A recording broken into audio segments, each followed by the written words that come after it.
Hello everyone. Damn it, the lighting in here is absolutely horrible, and like you can probably see, I'm just gonna show you just to show you how stupid this is. If I do this, it's even more blurry. For some reason, I don't really understand why. The camera recently, or like the iPad, has just started to really fuck with me because the picture quality is so extremely bad, and I mean, it looks like it's a VHS camera from 1992.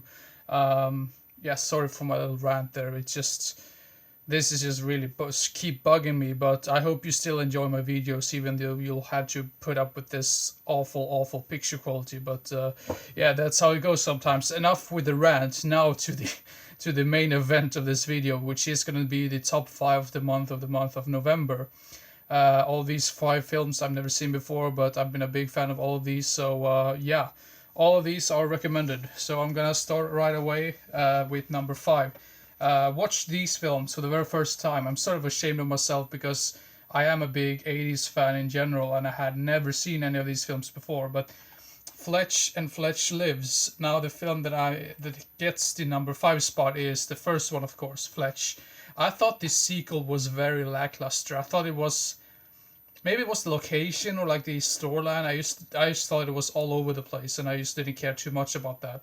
But the first one, I thought it was a really hilarious, entertaining 80s fun. So yeah, Fletch at number 5. I'm not gonna say too much about any of these films because they are pretty damn well known. So yeah, number 4 we have Coming to America, another 80s classic which I have not seen before. I must say that this is, oh, once again, a film that I should have watched like long ago. Great performances, great. I mean, I really like James Earl Jones in this one, even though he's not the main character. Eddie Murphy is brilliant, and his sidekick, who I can't remember who plays that character, but both of those characters were really well written, and I really like their chemistry. So yeah, it's sort of like it has the same type of vibes to it as Crocodile Dundee, which is sort of like this whole cultural thing when just someone else from the outside world goes to New York, and it's just a big shock to them. So I would say, yeah, Coming to America, really great. I have no interest whatsoever to check out the sequel, which came out like 1 or 2 years ago or something.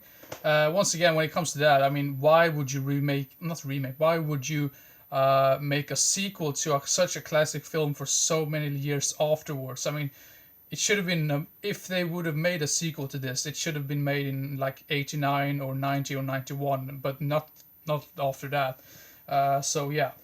At number 3, we have The Cabinet of Dr. Caligari, which is now, I think, the oldest film I've ever seen. I know I also have the controversial film, what is it called? The Birth of a Nation, which is, yeah, very controversial because of the whole KKK involvement in that. But this one, though, is, wow, for its time, 1920, and this is really amazing. And of course, they had no dialogue because, yeah, it wasn't possible when they made this film. But the main bad guy, you could say, the Caligari guy, oh my god. I mean, even though you can't hear what he's saying or anything, and they only have these title cards on it, he is really terrifying to look at. So I can only imagine being a kid or like really young when this came out and saw this. It's really great for its time. So yeah, at number 3, Cabinet of Dr. Caligari. Then we have another film which I should have watched a long time ago, but I never had opportunity to see it, or maybe I'm not really sure why. I think the main reason why I didn't want to see this before was because of the whole. I had already heard about the whole scene when what's in the box, and I don't really understand. I mean, that's the maybe one of the main reasons why I thought, well, this just looks stupid and silly. But I gave it a chance, and I'm glad I did, and it is 7. What a tense, great film. I thought the editing and the whole camera. I mean, everything technical with this is just great, and the performances once again is just top notch.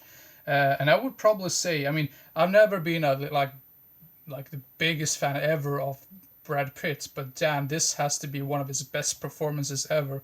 And Morgan Freeman does what he's always doing. He's just tops it off like a real champ. So yeah, 7 at number 2.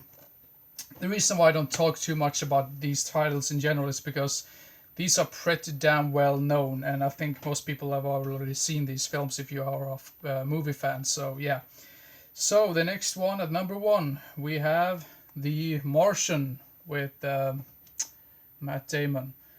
This is once again, this is a film that really, I mean, I've really enjoyed the cinematography in this one, and I know I'm not too sure like what is CG and not what not, but I mean, I think the camera work and the everything like that is just top notch and really great.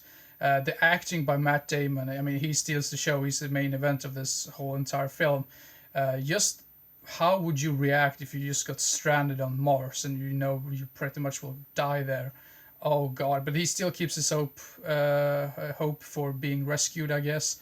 But I would say this is a great masterpiece. But one of the only flaws to this film is towards the end when it gets a little bit too unrealistic for my taste. Which is like, I mean, at that point you don't really care too much about that anymore. But if I'm really going to pick on something that I just didn't like too much, is the ending, which is very unrealistic. But other than that, this is a really great film, and I'm surprised because this is a newer film, and I think this is directed by Ridley Scott. I mean, couldn't he just made more films like this instead of the Alien films? Because it's just like, why would you continue that series? So yeah, anyway, that was number 1. So that's it for the video of the top 5 of the month of November. Once again, like I said in the beginning of the video, I'm not gonna bitch on this anymore, but I'm not really sure how I will deal with the camera anymore because it just gets whole blurry and everything. Maybe I just need to check if I can fix that in some way. But until then, I mean, I think you'll probably have to deal with this awful picture quality. But yeah, that's how it goes sometimes. But yeah, hope you enjoyed, and take care, and keep your eyes open for the next video. So see you next time. Bye bye.